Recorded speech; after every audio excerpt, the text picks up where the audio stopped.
Hi, everyone. Welcome to Unleashed. I'm Scarlett Johnson, and this is presented by Moms for Liberty. Today, I am joined by someone who has been on the front lines in the war for our children and for sanity and education, not with hashtags, not just a keyboard warrior, but someone who has real courage and has taken on the system and won. So thank you so much for being here, Ryan. You are the former Oklahoma state superintendent, and now you're the CEO of the Teacher Freedom Alliance, a brand new national effort launched with the Freedom Foundation to basically provide alternatives to teachers so they don't have to be a part of Randy Weingarten's failure machine, her mechanisms through unions. And so this is something that is desperately needed in a time such as this. Every day the news has more and more headlines about how education has failed American children, both in K through 12 schools and in college. So thank you so much for being here, Ryan. Scarlett, thank you for having me on. I'm a big fan of yours, big fan of the show, so I really appreciate it. And yeah, I know, the Moms for Liberty and you all have been fighting this fight for a while now, been leading the charge. And so, our efforts are to try to give parents what they want in our schools, which are good teachers that aren't subservient to the teachers union, controlled by the teachers union. So that's why we felt so strongly about this effort. Yeah, today it seems like the only way to get an A is to be woker than anyone else. Let's just look at a few headlines. I've just went through your X feed, and I know some of that's on our X feed, but you were with Trace Gallagher on Fox News discussing this story, the college kids who can't do basic math. Tell us more about what is happening in California. I know it's happening everywhere. Right. So what we saw in California is some studies were released and they did a deep dive into colleges saying, hey, what exactly is going on with these college math classes? Because you continue to move kids into these remedial math classes in college.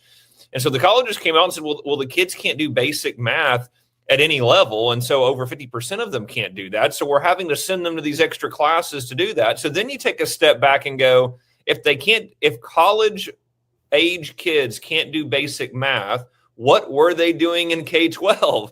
And so then you start unpacking that. And what you see again is this emphasis on your gender studies, your emphasis on this hatred of America, this anti-American curriculum. You see all the LGBTQ plus issues being pushed.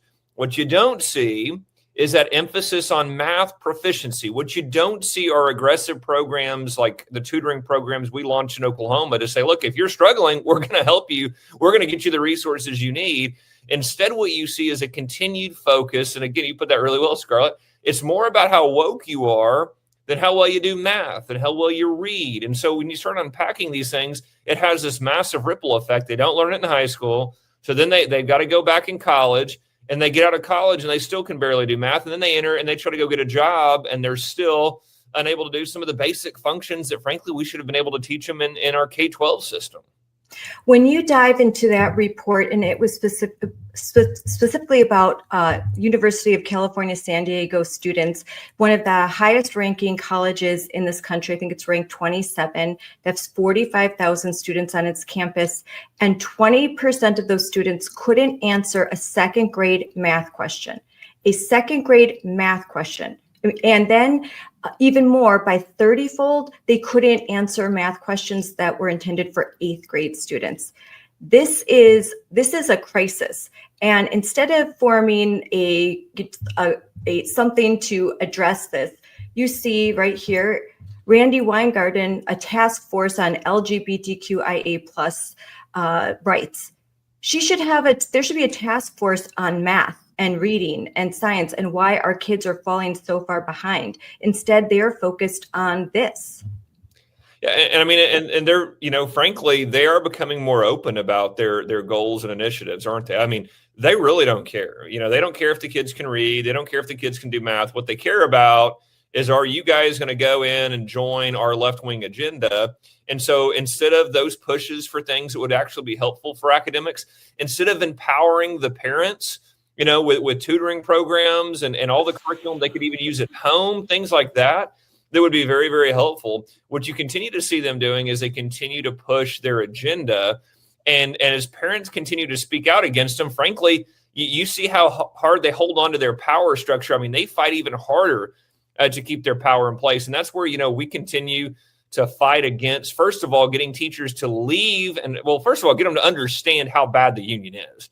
Because a lot of teachers, they don't know exactly where all their money is going when they're in the teachers union. And then number two is to get them to opt out. Optouttoday.com is a website that we've got to help teachers get out. And then to join the Teacher Freedom Alliance to say, listen, we want to partner with parents. We want to focus on academics. We want to address when kids aren't proficient in math or proficient in reading. And we want to create good American citizens. That's the other part of this as well, as we're talking about math, reading, and science, we've also got to strengthen that understanding of American history, yes, love of country, patriotism, and citizenship. These are the basics we've got to get back to, not LGBTQ plus issues that is just absolute nonsense to inject into our schools.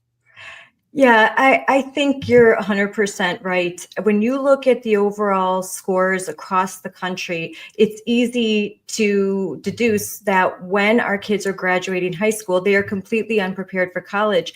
I have heard some friends of mine that work in the university say that college is the new high school, that basically they have to spend the better part of their first and second year just getting them a high school education. And these are the top kids, the kids coming from the schools across the country that are ranked high.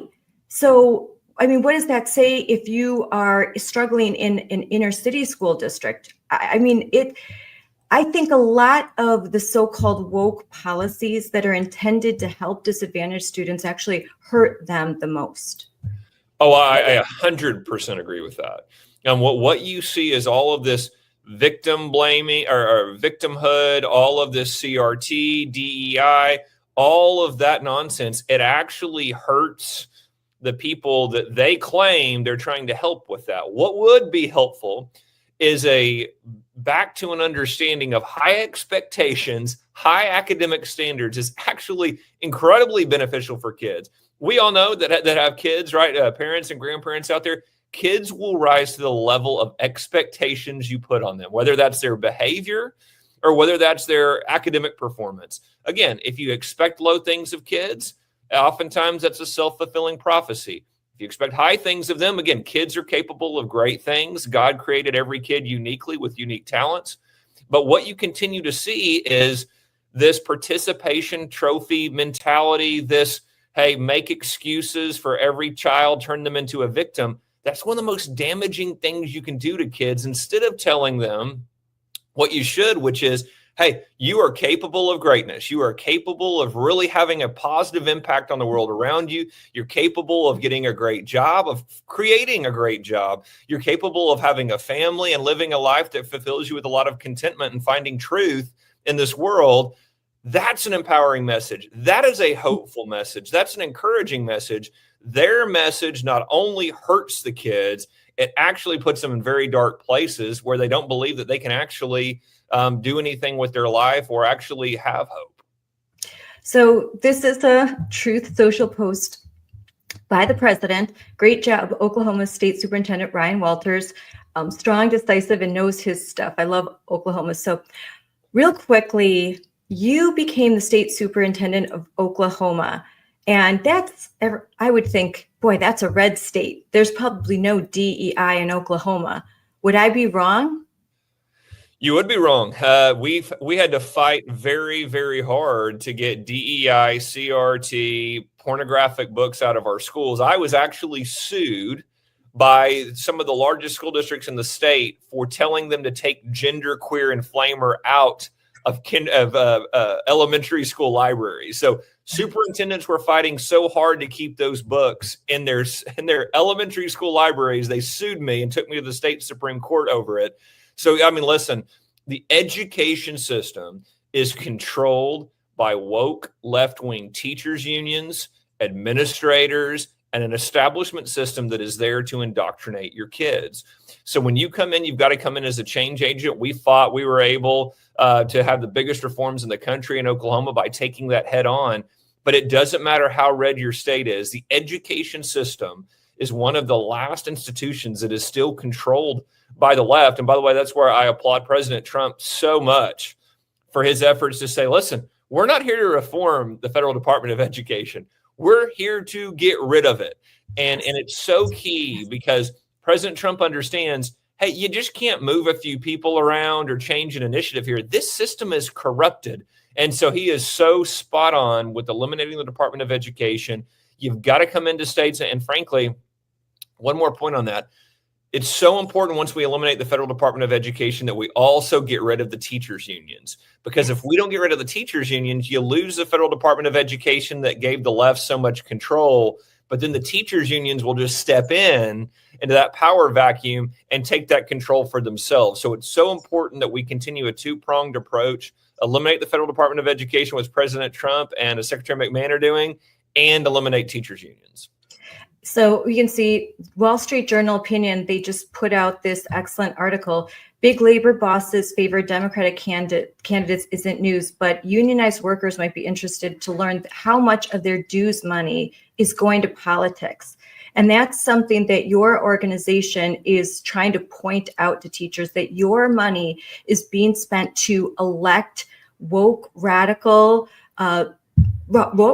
people, and it's not being spent to further the mission of teaching, to help children. This money, it's pure political politics.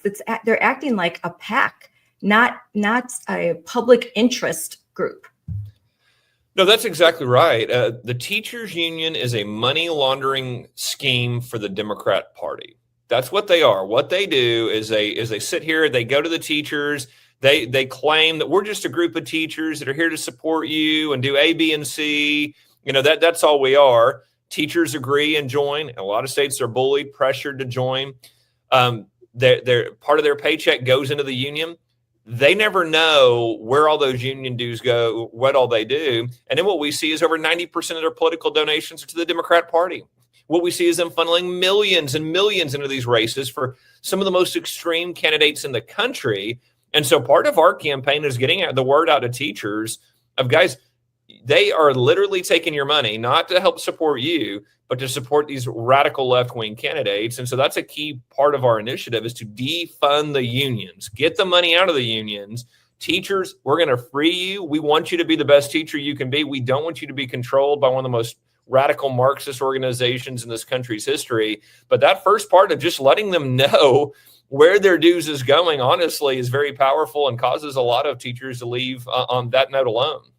Yes, I don't think that they joined these unions to become activists. I think they joined to teach and to provide protection for themselves and their job. I feel like they've been betrayed, and I hope the more that they learn, they feel that way too. And they have the ability to opt out of unions. Like in Wisconsin, Act 10, like they can opt out of unions, but I'm telling you, there's a concerted effort in my state to repeal that and again, force them back into the unions.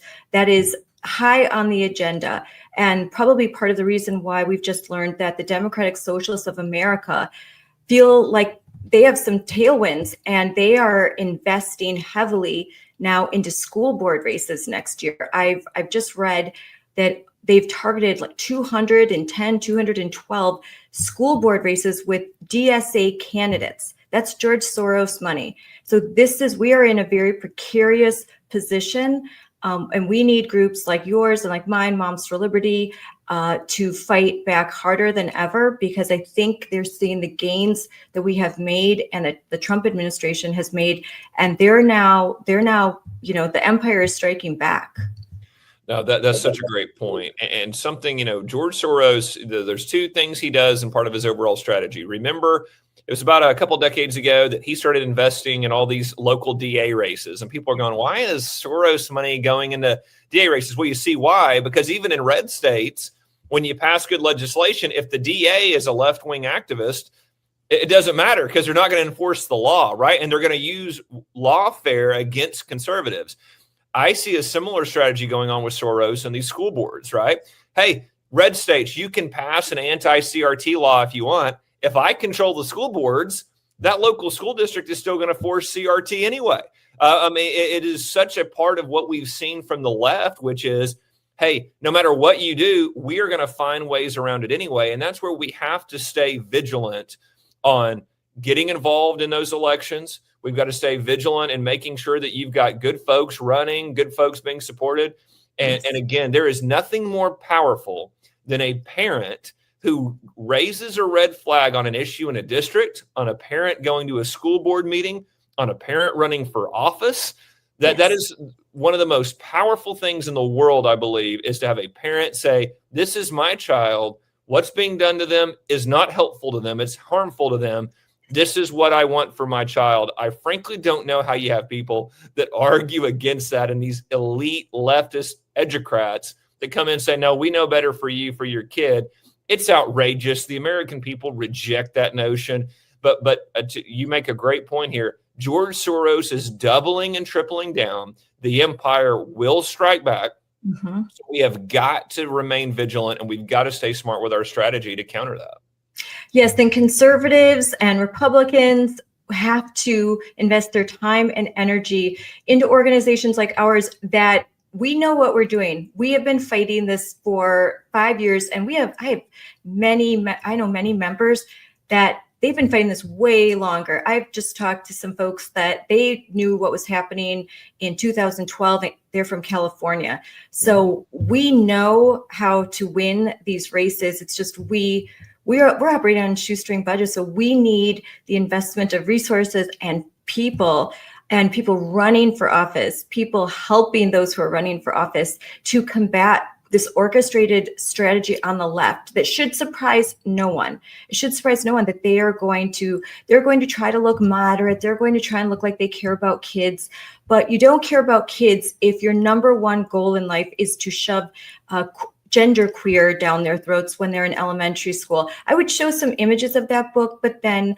I would be censored on social media. That is how bad that material is. It's actually the worst of the worst. So is Flamer. And that's unreal that you are fighting that in Oklahoma. That's just kind of unbelievable. You know, and you make a great point about this too, and I want to make sure and that your audience understands what you just said there, which is what we are all up against.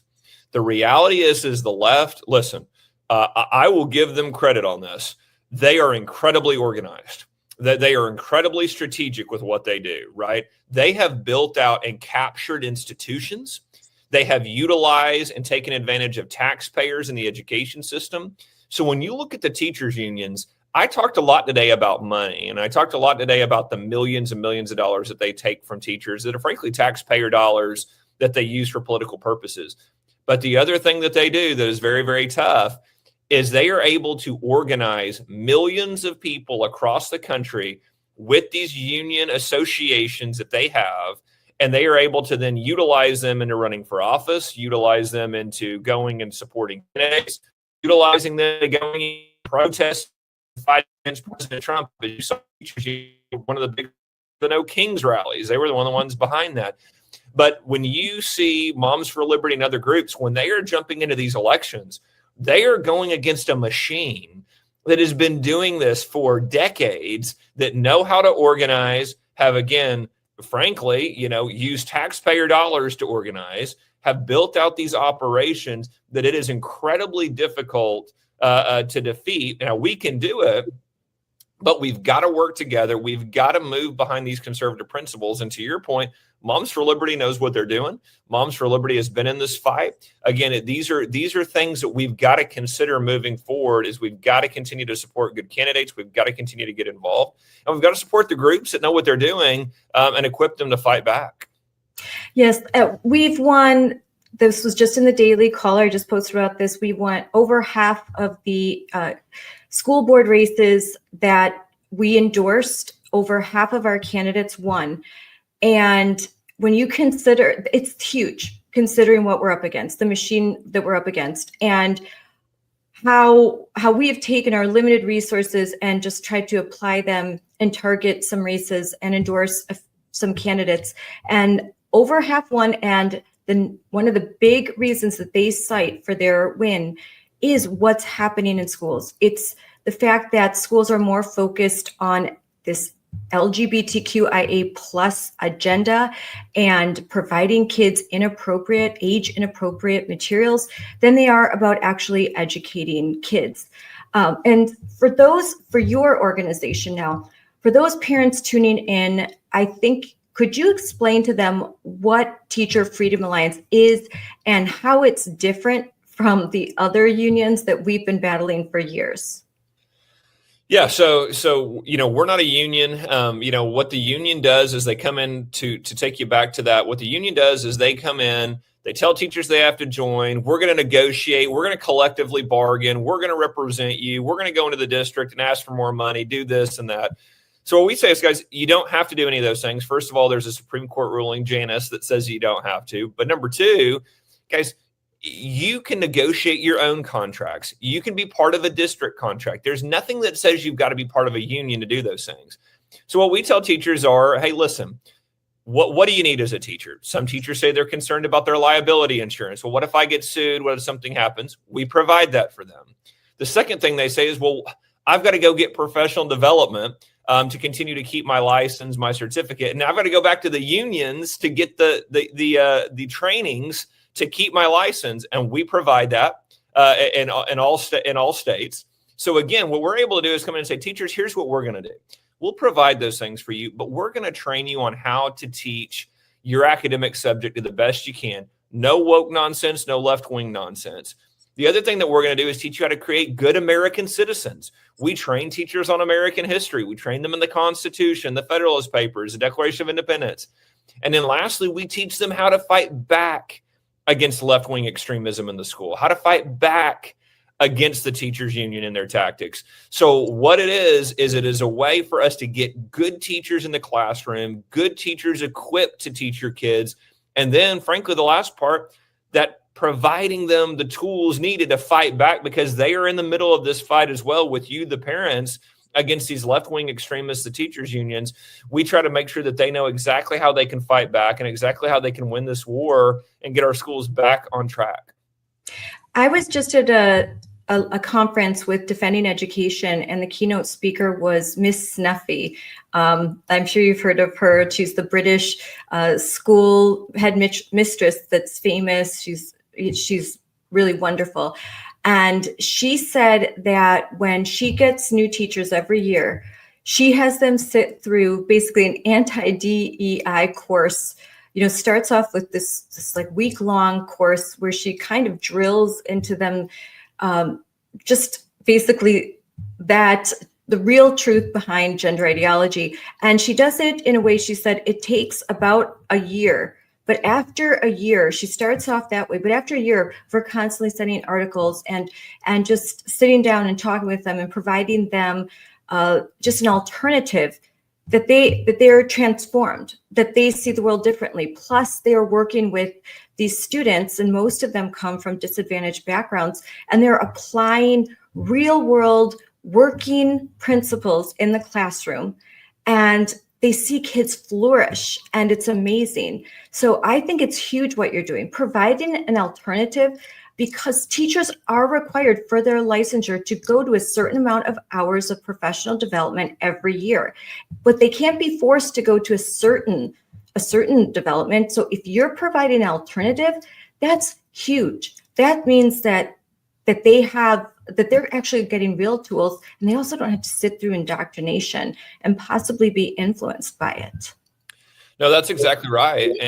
And that's where we're able to come in and say, listen, we can do this where you've got good people that don't want any part of that. But frankly, a lot of good teachers say, yeah, but I don't know what to do. I don't know what else to do. I'm going to lose my job if I don't get these hours. And so again, providing that for them, giving them very good professional development, getting them, again, a better understanding of American history and a better understanding of what parents want. We always talk to the teachers about this. It's so important, and we teach them ways. And again, we work with groups like Moms for Liberty to say, hey, here's what the parents are asking for. This is what you've got to make sure you provide for the kids. And again, the teachers we work with are going, that's exactly what we want to do. And so again, as we continue to grow, we've got thousands of members across the country. We're going to continue to find these good teachers, train them, but also help them fight back, because again, we've got to take these districts back. We got to have good, bold leadership from teachers. And so again, we think it's so crucial in this fight to get the schools back on track that we've got good teachers that are willing to engage and fight back. What we hear from teachers is that a lot of times they're afraid to speak up. They fear retaliation, like you said, from union. How widespread is that intimidation? What was that last part? How widespread is that intimidation, do you think? Oh, it's very widespread. You see it some in red states, but you see it in the blue states where they are intimidated to join the union. They are doxxed. We've seen people show up at their house. We were in Colorado Springs a few weeks ago, and we saw that the union tried to go on strike, and teachers went and taught anyway. And the union came out calling them scabs. They protested them, tried to go meet them at the doors. We're making Facebook posts about where they live, everything else.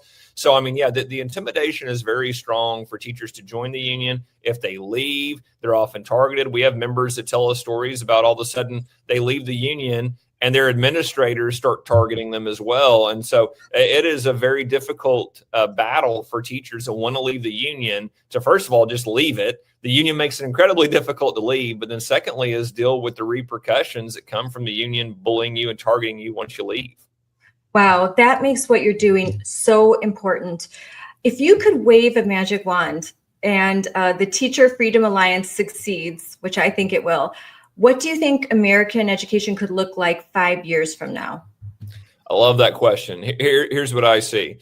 If we succeed in what we're doing, what you're going to see are schools that look transformatively different.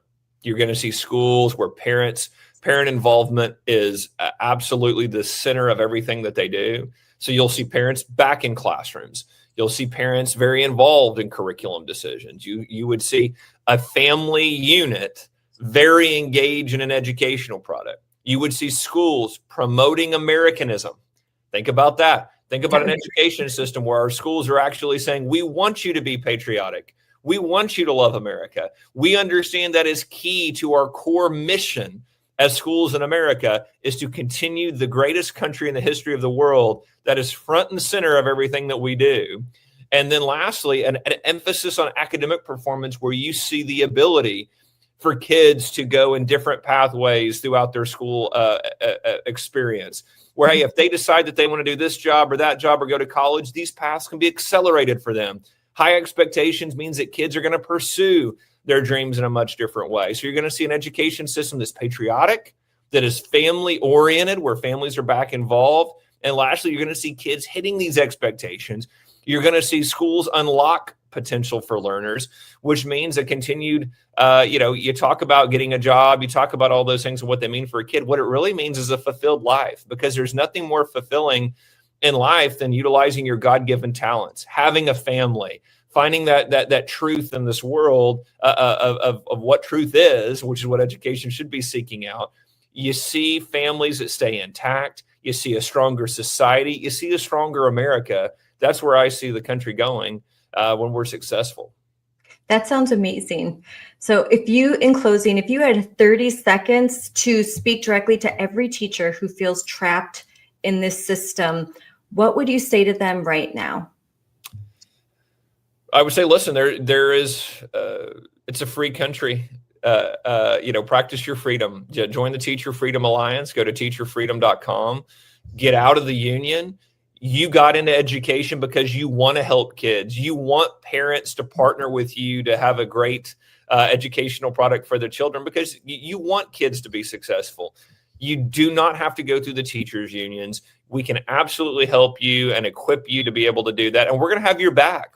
If the teachers' union comes after you, if the school district comes after you, we've got attorneys ready to go to fight that fight with you. So we're going to be fighting alongside you. But again, we want to help you fulfill your dream, which is helping kids in the classroom and helping parents. And so that's what we're here to do. And we would love to work with you. Yes, and I have right here on screen. I love that public education is worth saving because it absolutely is. you can, I know there's been a surge in attendance to private schools and homeschooling, and that's wonderful. But the majority of Americans are going to be educated in a public school. And you can't just say, pull your kids out, because there are rural areas, as you know, where there are no options. And there are parents who cannot homeschool their kids, whether they're a single parent or they just can't financially do it. So public education needs to be saved. We can't just leave all of these children behind, and we can't leave all of the teachers behind either. And it's so great the organization is providing so many different services, the legal help, the professional development, and the support system, so that they don't have to feel alone. I know a lot of teachers, when they finally are red-pilled and they basically are forever changed, they can feel really alone until they talk with organizations like ours and yours, and then they suddenly realize, oh wait, like there are a whole bunch of people that think just like me, but we've all been cowed into silence. No, that's right. I mean, the community is so important. That's one of the things as we have teachers that join. One of the first things they say is, this is amazing to be, connected with hundreds and thousands of teachers that think like I do. I felt so isolated in my district or in my building, but now I'm part of this broader community. And I just think it's so important as we continue to move forward that we're able to connect patriots together, that we're able to all work together to continue this fight forward, to make sure that we're able to accomplish these things. Because again, as you continue to see, the left does that. The left, hey, they are connecting every left-wing radical group in the country is working together to destroy this country. Patriots need to work together to save this country. And so I think it's so important that we're able to connect these teachers with the good parents, with the patriots across the country to save it. Well, I think that's a perfect way to end. That's mic drop. There you go. So Ryan, thank you so much for joining me today. And thank you for being a joyful warrior in this battle for the hearts and minds of America's children, for your work in Oklahoma, and now that your work you're trying to do nationally. We are so grateful at Moms for Liberty. We love you. We are so happy to have you at our Joyful Warrior Summit on our panel. And I got to talk to you behind the stage too. And so it was really great. So I'm so grateful you and for Teacher Freedom Alliance. Your work is so necessary in a time like this. Thank you. And if there's then I think we're done there. Awesome. No, Yeah. thank you. I appreciate it. I enjoyed it. Thank you so much for having me.